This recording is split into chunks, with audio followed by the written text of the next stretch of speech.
Gente, tudo bem? Hoje temos uma grande honra de receber um convidado muito especial, é um grande amigo da China.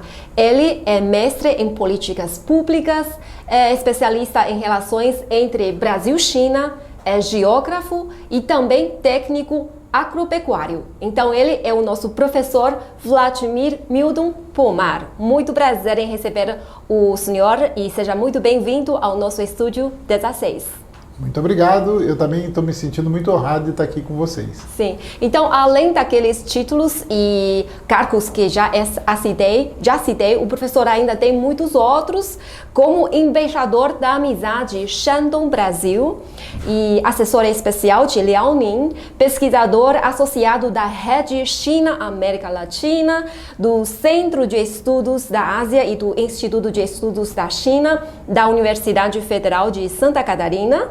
E também é editor das revistas em mandarim, alimentos e bebidas típicas do Brasil e negócios com o Brasil, etc. Então, professora, eu achei muito chique esse embaixador da amizade Shandong e Brasil. Como é que aconteceu? Como foi essa história? Aqui, Shandong é uma província irmã da Bahia, do estado da Bahia. E eu, em 2005, comecei a trabalhar para intensificar essa cooperação entre a Bahia e Shandong. Então eu passei muitos anos fazendo isso, tanto em Shandong como na Bahia. E aí em 2014, se eu não me engano, eles me concederam esse título, essa condição, né, de embaixador da amizade, e eu fiquei muito contente, porque é um reconhecimento do trabalho, né? Então para mim foi uma coisa muito boa. Sim, e esse assessor especial de Liaoning? A mesma coisa, a gente trabalhando com Liaoning, com comitivas, a gente recebeu o governador de Liaoning no Brasil e eu que preparei, ajudei a acompanhar a comitiva do governador de Liaoning lá no Brasil e levamos comitivas do Brasil para Liaoning, para Dalian, para Yingkou, para Anshan, para Shenyang. Então, foram muitos anos de trabalho também entre Brasil e Liaoning. E aí, quando eles mandaram, eu recebi lá no Rio, eu falei, puxa vida, né? Eu não esperava isso, foi realmente muito bom. Sim, muito interessante. Então, como o professor falou que já esteve em várias províncias chinesas, né? Sim. E você quase conheceu todas as províncias chinesas desde 1997. Sim. Né? Isso foi em função do trabalho, né? Porque a gente trazia comitivas do Brasil e uma vez era para a Mongólia Interior, outra vez era para Hubei, outra vez era para... Enfim, cada trabalho era com algumas províncias. Então, com isso, ao longo dos anos, eu fui conhecendo muitas províncias. Hoje faltam poucas, eu já estou todo na lista ali para ver se esse ano agora eu termino de visitar. Ainda falta conhecer algumas. Esteve pela primeira vez na China em 1997, né? Sim, eu fui numa cidade chamada Linbao, na província de Henan, lá bem longe mesmo. E outros lugares também, mas eu me lembro que eu fui nessa cidade para fazer cidade irmã com Chapecó, que eu era secretário de desenvolvimento econômico em Chapecó. E eu vim a Henan, porque Henan é a província irmã de Santa Catarina. Então eu fui nessa cidade para fazer irmanamento dessa cidade com Chapecó. Isso em abril, maio de 97, faz alguns anos já. Sim, sim, mas na verdade antes de 1997 o senhor já conheceu a China através do seu avô, né? Recebeu um presente, palitinho chinês, né? Sim, ele esteve aqui a primeira vez em 1956. Que ele foi convidado para o Congresso do Partido Comunista, né, em 56. Aí depois ele voltou em 1971. Mas em 66, 67, eu fiquei um tempo na casa dele e ele me deu de presente e eu aprendi a usar, né? E eu me lembro que ele falava de uma comuna também, que tinha um livrinho. E aí ele contava várias coisas, ele tinha levado alguns quadros, então ele contava muito sobre a China pra gente, né? Sim. Ele era muito, a gente chama de fã, né? Ele gostava muito. Então ele falava do presidente Mao, falava do que estava ocorrendo na China. E a gente na época eu tinha 8 anos, 9 anos, então eu ficava assim muito impressionado, porque era algo assim muito distante. Quando eu vim à China a primeira vez, eu não acreditei, eu falei, puxa vida, eu estou aqui, né? Foi uma assim, uma viagem muito marcante para mim, né? Porque foi realmente vindo do outro lado do mundo, né? A gente chama planeta China, né? Um outro planeta, é uma outra, é muito diferente para nós. Então foi muito bom quando eu vim aqui a primeira vez, que é como se fosse um sonho, né? A gente realizar um sonho. Sim, a gente se chama o Brasil fica do outro lado do mundo. Então, para os brasileiros, a China também fica do outro lado do mundo, né? Exatamente. Mas, na verdade, seu interesse na China tem a ver com a sua família, né? Com seu avô, com seu pai, né? Também, que também é um grande estudioso sobre a China. O meu pai, ele veio aqui a primeira vez em 81. E aí, em 1987, ele publicou um livro, que é um livro assim que eu considero muito importante, que se chama O Enigma Chinês, né? Capitalismo ou Socialismo. E esse livro ele publicou em 87, quando estavam iniciando as reformas, todo esse processo, né? E depois, em 2015, ele fez uma outra edição, atualizou. Então, é um livro que, na época, no Brasil, foi o primeiro livro que realmente abordava o que estava ocorrendo na China, o processo das reformas e tal. E o pai, ele sempre foi um estudioso, ele sempre teve muita relação com o partido. Então, ele em 1984, ele trouxe a primeira delegação do Partido dos Trabalhadores para a China. A primeira delegação, faz 40 anos isso, né? Nossa. Então, assim, eu aprendi muito com ele, aprendi com meu avô. Meu irmão é professor na Universidade Federal da ABC, o Walter. O Walter esteve aqui há 20 anos na segunda delegação e teve agora nessa delegação que veio do PT. E ele também estuda muito China. É que eu morei aqui, eu trabalhei aqui esse tempo todo, então a gente aprende muito na prática também, né? Não só nos livros, né? Sim, sim. Então a gente vai complementando, vai trocando informação com o outro, vai conversando, vai debatendo. E realmente ficou uma coisa assim até interessante, porque há algum tempo atrás a gente foi almoçar com o Ko, que foi intérprete do meu avô, com Zhou Enlai. Então o Ko, a gente almoçando, ele começou a chorar, porque ele de repente ele se deu conta de que ele tinha sido intérprete do meu avô, do meu pai, meu e da minha filha. Ele foi intérprete de 4 gerações. Então ele ficou assim, sabe, daquele momento caiu a ficha dele, disse, opa.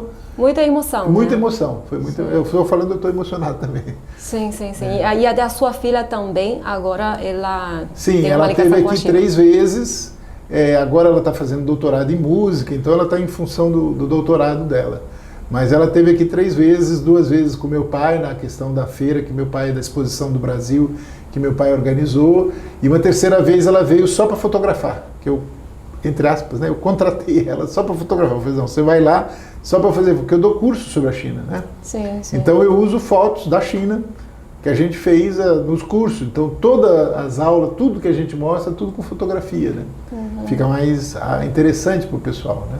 Sim, sim. A sua família, a ligação da sua família com a China realmente dá muita emoção quando os chineses leem, né, uma família longe da China, lá no Brasil, que estuda por tanto tempo, 4 gerações estudando China, uma família que tem dedicado ao estudo sobre a China. Realmente, realmente, né, chineses ficam muito emocionados, muito felizes também, né? E como o senhor falou que ministra aulas sobre a China desde 2008, né? Sim. E também dá mais de 120 palestras sobre a China. Então eu já dei palestras sobre a China em quase todos os estados do Brasil. Sim. Lá no Rio Grande do Sul foram mais de 20 palestras em cidades diferentes. Algumas vezes, em algumas cidades, 2, 3 vezes. Então, isso também ajuda a divulgar a China, ajuda as pessoas a terem uma noção melhor da China, né? A reduzir preconceitos, porque depois, sempre antes ou depois da palestra, eu sou entrevistado, ou televisão, ou jornal, ou rádio, às vezes tudo junto, né? E então as palestras ajudam, porque são palestras para governo, são palestras para empresários, são palestras para o pessoal de universidades. Eu agora, quando lancei o livro, ano passado, eu dei palestras e lancei o livro em 12 estados do Brasil. Quase metade do Brasil. Foi uma correria. Sim. E o que o professor quer mais que o público brasileiro entenda sobre a China? Eu quero muito mais. Sim, e de onde vem essa missão forte de divulgar a China para brasileiros? Então, é que assim, a China conseguiu o que eu considero assim o maior feito da humanidade, que é tirar tanta gente da pobreza, né? Eu acho que essa é uma coisa assim fantástica. Eu dei uma entrevista para a Rádio China Internacional há alguns anos que eu falava isso. Diz, olha, não existe na história da humanidade um feito como esse, né? De você tirar tanta gente da pobreza. E eu não estou falando só de coisa que eu li de estatística, é do que eu vi. Esses anos todos, eu viajando no interior da China, em muitas cidades, muitas províncias, a gente vai vendo as pessoas andando melhor vestidas, se alimentando melhor, com uma expressão de que está bem, né? Que não está sofrendo, não está passando necessidade. Então, esse para mim é uma coisa fantástica, né? E todos os outros avanços, quer dizer, não é só na questão da alimentação. Então, como eu trabalho pesquisando para dar os cursos, para as palestras, eu tenho muitas informações e vou acompanhando esse avanço em todas as áreas, né? A única coisa que vocês vão precisar da gente é no futebol. Aí a gente vai ter que conversar direitinho, né? Aí a gente vai ter que conversar. Sim. Concordo com o senhor. Então, o senhor está acompanhando os avanços na China, não só pelos livros, mas também presencial, né? De uma forma presencial, não virtual. E eu queria saber porque nas suas palestras, o senhor também falou sobre as estratégias que os empresários precisam ter para ter negócios com a China, né? Porque tem trabalhando também com os empresários chineses e brasileiros por mais de 27 anos. Então, quais estratégias, quais dicas o senhor daria para quem? Para empresários brasileiros, para quem quiser investir na China? Então, a primeira coisa é conhecer a China, né? Quer dizer, eu sempre digo, olha, não é vindo aqui na China, ficando 15 dias, que você pode dizer que conhece a China, né? Você precisa conhecer. Então, há uma necessidade de estudar o país. Tanto é que esse curso que eu venho trabalhando é justamente por isso. Porque as pessoas querem vir fazer negócio sem ter uma noção do país. Precisa ter pelo menos uma noção do país. A outra coisa que eu digo em termos de estratégia é assim, olha, não fica pensando que você vai vender para a China. Tenta vender para uma cidade da China. Porque às vezes uma cidade é tão grande, tem tanta população, tem tanto poder aquisitivo, que a produção daquela empresa não vai dar nem conta daquela cidade. Então não precisa ele ficar pensando, como é que eu vou vender para a China? Não, como é que você vende para uma cidade, né? Por quê? Eu vou dar um exemplo, uma cidade que eu gosto, que é lá em Shandong, que é Linyi. Né? Linyi tem 11 milhões de habitantes. Linyi é uma cidade muito dinâmica em termos comerciais, econômicos. Quer dizer, tem muita empresa que, se ela quiser vender toda a produção dela, empresa brasileira, toda a produção dela para Linyi, ela não vai ter produção suficiente para fornecer para Linyi. Aí ele fica pensando, não, eu tenho que vender para a China. Não, vende para uma cidade, é muito melhor, né? Você foca numa cidade e trabalha ali para construir relacionamento, né? E essa é a terceira coisa que eu digo, vocês precisam construir relacionamento. Não é chegar lá, visitar uma vez e achar que não, você tem que ir de novo. Tem cidades que eu fui muitas vezes, tem empresas que eu fui muitas vezes, tem governos que eu fui muitas vezes, universidades. Então é assim que a gente vai construindo o relacionamento. E aqui na China é muito importante também, não só no Brasil essa questão, né? Então, eu acho que uma coisa muito importante é não ter pressa. Porque às vezes o pessoal quer fazer negócio para amanhã. Eu digo, não, você tem que ter um horizonte de 5 anos para negociar com a China, né? Para você conhecer, para o pessoal conhecer sua empresa, seus produtos. Você vai numa feira, convida para ir numa outra feira. Brincando, é como se fosse um namoro, né? Vai se conhecendo e tal, até poder realmente fazer negócio. Mas a lógica empresarial é de muita pressa, né? Tem sempre muita pressa. Eles querem sempre as coisas para ontem, né? Sim. Mas a gente vai aos poucos convencendo as pessoas, né? Sim. Hoje em dia tem cada vez mais pessoas, brasileiros, que querem fazer negócios com a China, que querem conhecer a China, né? Em comparação com uns 30 anos, 40 anos, né? Sim, houve uma mudança. Aumenta. Mas assim, eu vou lhe dar um exemplo. Nós temos no Brasil 3.000 empresas que exportam para a China. Apenas 3.000 empresas. Pouco. E a China importa o que a China compra do Brasil é apenas 3% do que ela compra do mundo. É verdade. Então tem uma possibilidade de crescer muito, porque o Brasil tem realmente muito potencial, né? Sim. Mas aí precisa haver investimento, precisa haver uma internacionalização do Brasil, porque lá no Brasil as pessoas são muito voltadas para dentro do país, não para fora. É diferente, por exemplo, na Argentina, no Chile, que o povo tem uma visão mais internacional, né? Mais voltada para o mundo. A gente é muito voltado para dentro. É uma questão, uma característica cultural brasileira, né?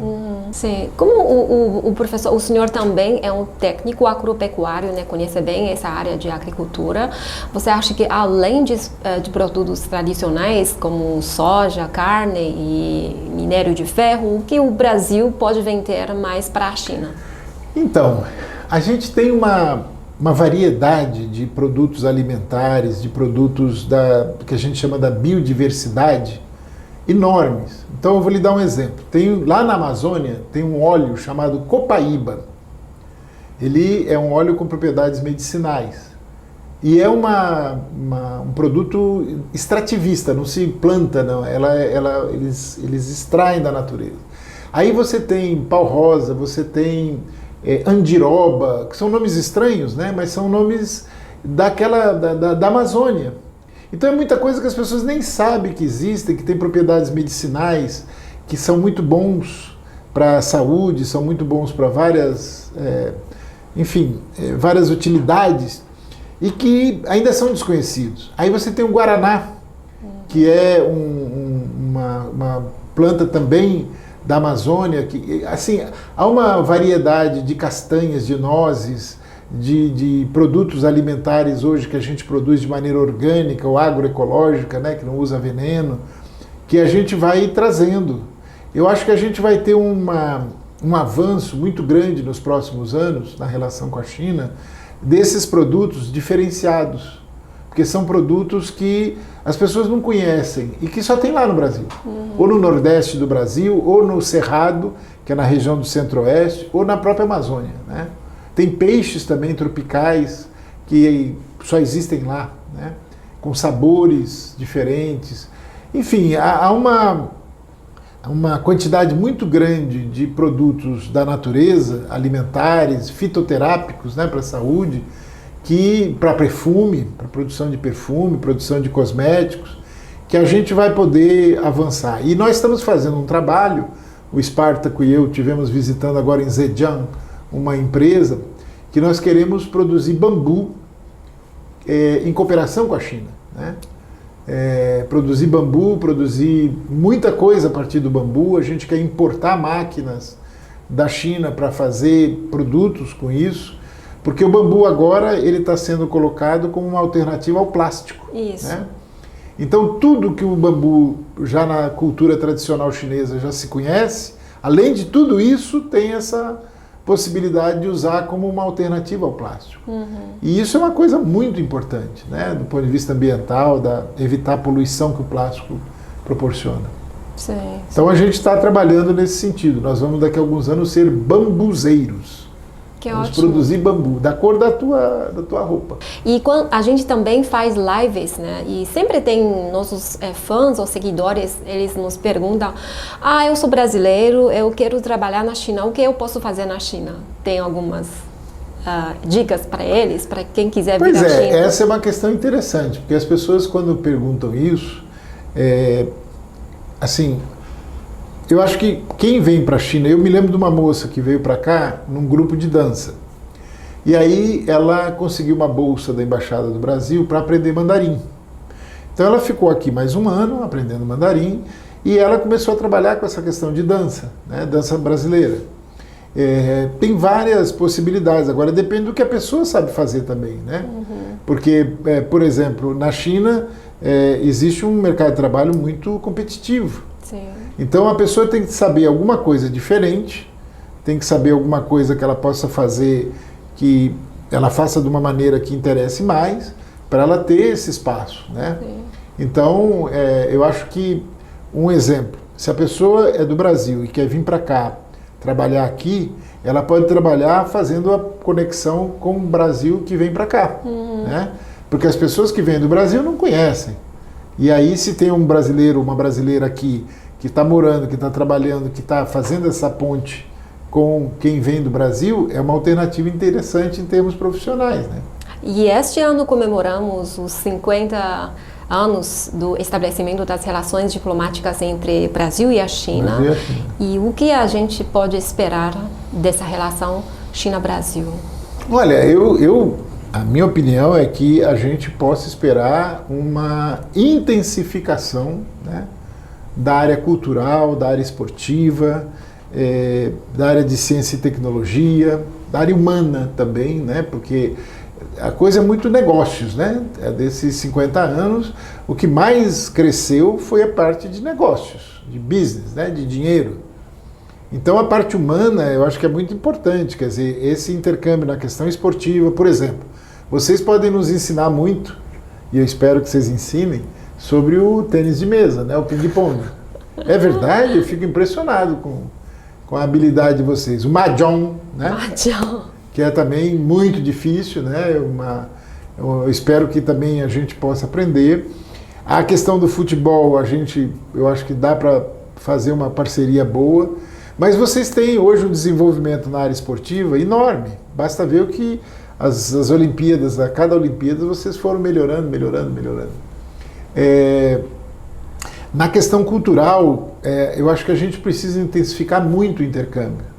A gente conhecer mais as músicas chinesas, a parte de teatro, de cinema, tem um mundo nessa área cultural para a gente conhecer.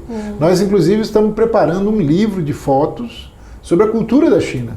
Livro de fotos? Nós estamos preparando isso. Até o final do ano a gente deve estar com esse livro pronto. Ele vai ser feito em português e nós estamos fazendo um livro de fotos sobre a cultura do Brasil que vai ser feito em mandarim. Uau, que interessante. Então, no final do ano, a gente deve estar lançando os dois livros, mostrando a cultura do Brasil e mostrando a cultura da China, né? Que novidade boa. É uma novidade boa, mas Sim. é muito trabalho, porque vocês têm muita coisa.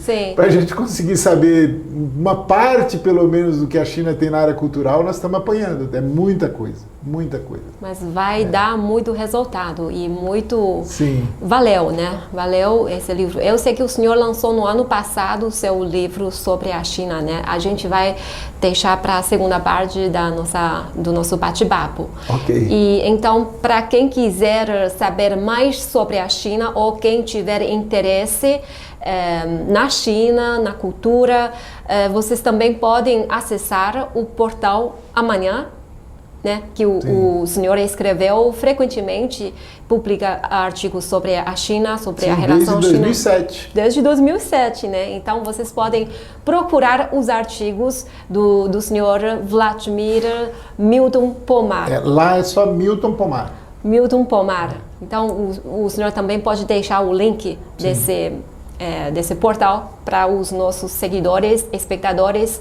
acompanharem e pesquisar e estudar mais sobre a China. Então, muito obrigada por compartilhar sua experiência e também para mim é uma grande aprendizagem, né? E desejo muito sucesso aos seus trabalhos, ao seu estudo sobre a China e que mais gerações da sua família que continuam, que leve para adiante esse trabalho, esse estudo sobre a China. Sim, eu espero que a gente consiga. Estamos trabalhando para isso. Sim, então, muito obrigada. Ok. Tchau, tchau.